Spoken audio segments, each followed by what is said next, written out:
Seated posture that increases flexibility in the hips. Also in the hips down onto our backs and learn the Baddha Konasana, which is a reclined version, which is super yummy. So let's get started.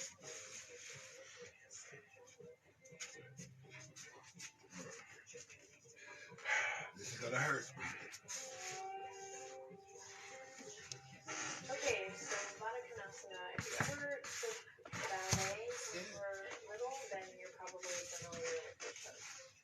Okay, so we're going to start by drawing the right heel in, followed by the left heel in, and just bring the soles of the feet together. And then if you want to lift the hips, we can on a blanket, or a block, or bolster, or pillow, or a book, or neutral.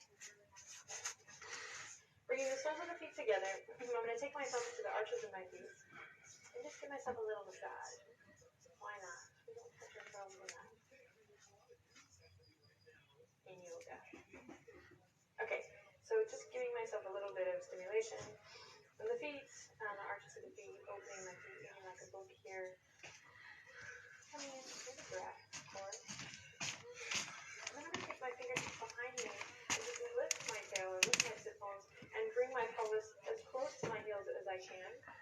And then just making sure that I feel comfortable here. If you feel any pain whatsoever, then maybe inching your toes forward. And then get closer to heels on another day. So just checking in with that. Softening the groin here. I'm going to interlace my fingertips, bring them around my toes. And then same thing as we do in Sukhasana, just coming into the pose by rounding chin to chest, breathing into the back, feeling the skin of the back stretch. Elbows go out left to right here. And then from here, from my foundation, that which is touching the earth or the floor, I'll roll tall. Coming into this bound angle pose, or the butterfly posture. Okay, but rather than thinking about pressing the knees down, think about drawing the tops of the thighs out and down. So external rotation, tops of the thighs, instead of pressing the knees down. So there's this sweet waterfall from the quad melting down, down, down. So opening up your little lamb chops here. Okay? If I want a deeper stretch in my groin, so I can take my middle finger, index finger, and thumb, and I can interlace them around my big toe. Okay? Then I'll bring my elbows left to right, find that nice long line from the crown of the head to the tip of the tailbone. I may even want to draw my navel in towards my spine. Tops of the thighs actively drawing down, opening my feet up like a book here. I'll take a nice sweet inhale in, and then bend the elbows left to right, coming forward. But rather than allowing the spine to round now, I'm going to set my intentions to keep a nice flat back. Tops of the thighs actively drawing down. Inhale in, exhale, come forward. May only come a little bit. And we'll just breathe here. Again, softening the groin, keeping the sit bones rooted. Okay? We can begin to hold maybe here. And then in time, we'll be able to bring that a little closer to the heels. But I think it's important to stay connected to that danda, or that stack, this nice long line from the crown of the head to the tip of the tailbone, rather than forcing ourselves into the pose. In general, if we ever feel like we're compromising anything, the breath especially, it's always a good idea to ease that. Okay? So here we are in butterfly posture or bound ankle pose. 5 to 10 breaths, pulling the elbows left to right and coming forward if that feels yummy. We can keep the chin drawing into the chest to keep this nice line between the crown of the head and the tip of the tailbone.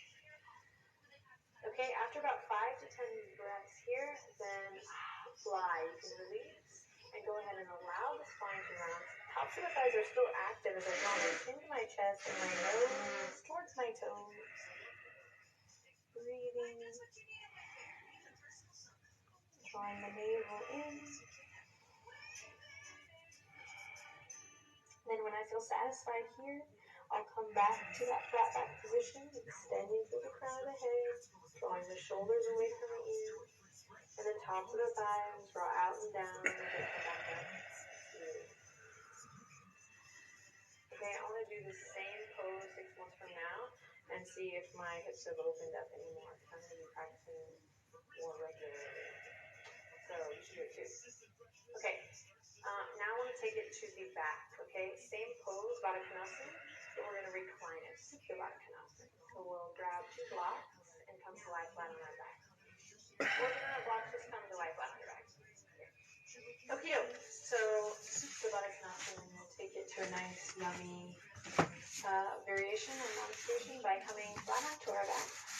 And why don't we go ahead and hug the knees into the chest just for a second here, wrapping the arms around the shins and legs, pulling the shoulders down, just rock a little side to side. Give yourself a little massage in the lower back and kidneys. Maybe even take the knees in a circle if that feels good. Okay? Then we'll relax the shoulders and the elbows down. And then I'll bring the soles of my feet to the earth. Then I'll take my palms to the tops of the thighs and open the book, drawing the soles of the feet together. Okay? So same thing. Opening my little butterfly wings, bringing the soles of the feet together. Take a deep breath in. As you exhale, release the weight of the body completely and fully into the mat. So Supta Baddha Konasana, reclined Baddha Konasana, is a restorative posture. So we definitely want to take the time to exhale. Just thought of waiting to exhale. I've never made that joke in yoga before. I will. Not today. So I'm going to relax with the exhale. Then see if I can maybe crawl my heels up towards my roots, maybe just a little bit more. Outer edges of the feet connected to the earth. Same thing, tops of the thighs are rotating out and melting down towards the mat, but this time I have gravity to help me do the work. So I can even take my palms, bring them to the inner thighs, and just rotating them out a little bit. Okay? Now we can interlace the fingertips, bring them to rest on the belly, which is great because then we can breathe into our hands here. Letting the belly rise on the inhale. Look at that. And then exhale, fall. I love bringing my palms to my belly sometimes when I want to tap into my breath because I can actually use it as a guideline or a visual image of inhaling, allowing my belly to let my hands rise. And then on the exhale, allowing my belly to let the hands fall. Okay? Couple other yummy variations here. I can interlace the fingertips, bring them behind the head, extending the thumbs here to massage the neck. I like to call this Barton Springs posture here. Letting the arms and the legs mirror each other and really getting a nice little sweet back bend here so there's space between my lower back and the mat. Opening the chest, opening the hips, opening the groin. Another variation is cactus arms or football goalpost arms. I'm in Austin, Texas, so anytime I can bring football into anything, people big, okay? This isn't burnt orange, but close enough. So, football goalpost arms here. So, bending the elbows at kind of a right angle, and this is also great if you spend a lot of time at the computer. Opening the shoulders, opening the chest. And then again, letting that exhale really take all the tension away. Filling the belly with air on the inhale, and on the exhale, releasing the weight of the body completely and fully into the mat. Feels super yummy. If by chance you happen to have 2 of these little blockies, there are a million variations for all of these asanas, and especially for this one. But here's just one little suggestion, is to take the one block lengthwise to the spine and put it underneath the shoulder blades here. And then this one, the second block we can bring as a pillow for the head, just supporting the weight of the head. And the same thing, you guys, drawing the soles of the feet together, opening the arches of the feet, tops of the thighs, rotating out. So rather than thinking about pressing the knees down, I'm just letting my thighs open up. And then opening up the shoulders and go cactus arms. Ooh, hallelujah. You just go open palms, interlace the fingertips, whatever feels good for you. Then close the eyes and relax here. Supta Baddha Konasana. Super yummy. Okay, so that was another basic posture, Baddha Konasana or bound ankle pose. And then we also took it on our back, Supta Baddha Konasana or reclined bound ankle pose. And you can enjoy that while you watch TV. Get off the sofa and improve that posture. Open your hips, your groins, and do some butterfly while you watch television. I'm not judging you for watching television. I'm just saying you could do this pose while you watch it. If you want to. any questions or comments, or you want to talk about how judgmental I am if people watch TV, I watch TV too, then please leave it in the comment box. And if you haven't already subscribed to the channel, please do, and visit Yoga with Adriene for a lot more. Thanks, you guys. Namaste.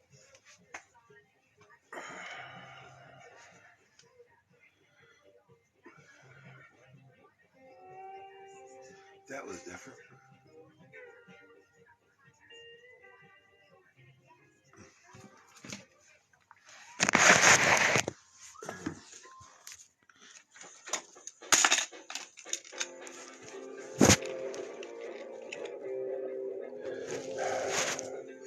Good morning, and thank you for joining me. I try to get up and do yoga every morning. Some days easier than others, but it's my morning ritual until the weather breaks in Buffalo. Then I'll maybe add cycling to it. But until then, everybody have a great day. Thank you for the encouragement you give me. And see you later on TikTok. Thank you everybody for joining me. Everything's great. Don't forget if something urgent comes up, just press the button to get help. You'll get an alert on your app. If you have an emergency, need a ride.